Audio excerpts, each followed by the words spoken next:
Existe a lei, né, a lei 10.267, que é a lei do GEO, né, georreferenciamento. Ela retificou. Então, o que é que essa lei trouxe para vocês entenderem? É muito importante, tá, pessoal? Tudo que a gente traz aqui, a gente sempre tenta trazer a legislação que está envolvida. Nesse caso, tudo que a gente vai. O, o imóvel vai precisar ser refeito ou não, muita coisa baseada nessa lei aí, na Lei 10.267, né, que ela retificou alguns parágrafos, né, da Lei de Registros Públicos. Tá? Ok? Então vamos lá. Em 2001, surgiu essa lei do georreferenciamento. O que é essa lei do georreferenciamento? É o seguinte, antigamente, antes de 2001, né, não se tinha GPS, né, eram feitas ali aquelas medições, né, por teodolito, né, outros equipamentos, né, que serviam ali para medir o imóvel por correntes, cordas, outros instrumentos para medir o imóvel, tá? E essa medição, ela era colocada na matrícula. E era feita a medição, não era georreferenciada porque não tinha coordenadas ali, né? Tinham ângulos e distâncias, mas não tinham coordenadas. Foi colocada a lei do georreferenciamento, a lei do georreferenciamento dos imóveis rurais. Com qual objetivo? Com esse objetivo, né? De não sobrepor os imóveis. Tá? Então vamos lá, colocar um exemplo aqui. Tenho dois imóveis aqui, ó. Vamos considerar esses dois papéis dois imóveis, tá? Dois imóveis rurais, né?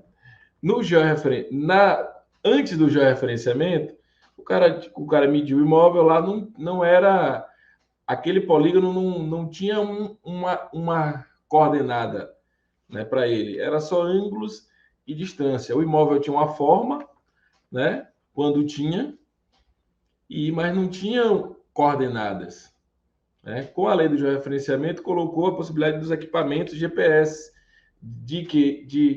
e o próprio técnico, né, que faz ali o georreferenciamento, e no imóvel pegar esse ponto com GPS, pegar esse ponto, pegar esse ponto. E aí, a partir daí, determinar a área. Né? E o que o georreferenciamento garante? Que essa coordenada só existe uma para ela. Ou seja, ela tem que ser a mesma coordenada do outro imóvel que confronta com ela aqui, ó. Então essas duas coordenadas são iguais a esse imóvel, tá? E aí são iguais ao outro imóvel aqui, essas duas aqui, tá? Quando pode não ser retinha, pode ter mais pontos aqui, pode ter mais pontos aí, considera as mesmas coordenadas. Então a ideia é que não fixe, não se sobreponha um imóvel ao outro, porque isso é óbvio, né? O imóvel não é para se sobrepor. Não é para se sobrepor ao outro. Não é para ter essa coordenada e o outro ter uma outra coordenada dentro do imóvel aqui, ó. Dentro do imóvel. Isso aqui não é para acontecer, tá? Então, a lei do georreferenciamento foi servir para isso. Por quê? Porque a matrícula do imóvel, ela precisa ter essa segurança, né? É ali que você traz o domínio, ali que você é o dono do imóvel. Então, aquela matrícula tem que descrever o imóvel. Tem que descrever o imóvel, seja imóvel urbano ou rural. Então, o georreferenciamento, né, a Lei 10.267, para georreferenciamento de imóveis rurais, ela veio nesse sentido, né, de vamos forçar os imóveis, de certa forma, né, forçar os imóveis a que eles façam o georreferenciamento. Para ter o quê? Para ter mais, a gente ter mais o quê? Mais informações da matrícula, para a gente garantir que ela não tenha sobreposição, para a gente garantir que ela não, né, tenha aquela mesma área que tá informada ali. Porque com os pontos você determina a área do imóvel, né? Ok? Então, com as coordenadas você sabe os ângulos também. Então, o intuito da lei de georreferenciamento foi garantir justamente a precisão na determinação do imóvel e na posição dele, na determinação da área do imóvel e na precisão dele. Porque imóveis rurais, muitas vezes, não são 4 pontos, são 20 pontos, são 50 pontos, às vezes cruza com o rio que tem muito ponto. Então, muitas vezes, a forma com que era medido, né, não se conseguia levar todos esses ângulos, toda essa distância, muitas vezes matas fechadas, em consideração. E por que eu estou insistindo nesse assunto, estou sendo detalhista nesse assunto? Porque isso aqui que vai dizer se o imóvel precisa ser medido ou não. É essa legislação, é essa informação que você tem que se basear para dizer se o imóvel rural vai ser refeito ou não.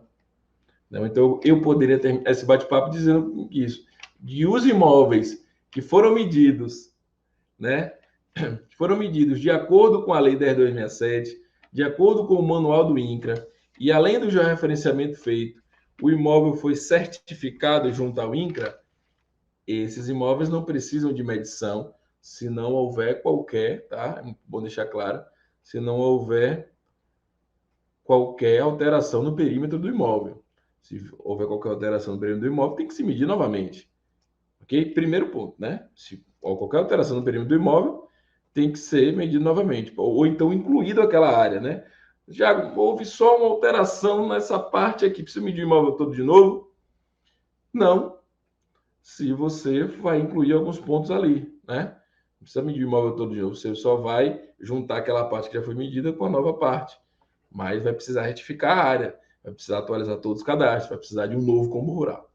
Quando o imóvel, você está me dizendo, Santiago, quando o imóvel ele fez o georreferenciamento, tá? Ele certificou o imóvel, né, junto ao INCRA, ele não precisa ser refeito. Não, tá? Porque a lei do georreferenciamento foi justamente para isso, tá? O que a lei do georreferenciamento fez?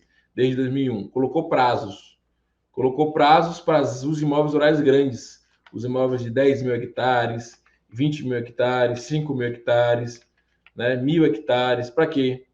Para que, olha só, o que a lei trouxe, resumidamente, tá? A lei falou assim, ó, os imóveis a partir de 10 mil hectares vão ter tantos anos para fazer o georreferenciamento do imóvel rural, né? Senão vai se tornar obrigatório para qualquer transação junto ao cartório, compra e venda, qualquer transação junto ao próprio cartório. Então foi isso que eles fizeram. Eles colocaram uma tabela de acordo com a determinação da área. Santiago era obrigado o cara de 10 mil a fazer? Não. Mas se o cara de 10 mil hectares for vender parte do imóvel rural dele e ele tivesse no prazo aqui, da própria tabela, ele ia precisar fazer o quê? Contratar um. Não é qualquer profissional, tá? Que faz georreferenciamento. É um profissional credenciado junto ao INCRA, que é responsável técnico por fazer georreferenciamento, e esse profissional ia fazer o georreferenciamento do imóvel e ia dar entrada na certificação do imóvel. Então, desde 2001, isso veio acontecendo, a obrigatoriedade dos imóveis, tá? Ele veio caindo com o tempo. E hoje, a gente tem imóveis aí acima de 100 hectares, precisam apresentar o georreferenciamento e certificação do imóvel para fazer qualquer tipo de transação. Então, os imóveis hoje é acima de 100 hectares. Santiago, em 2023 vai cair? Vai. Daqui a alguns meses vai cair para 25 hectares.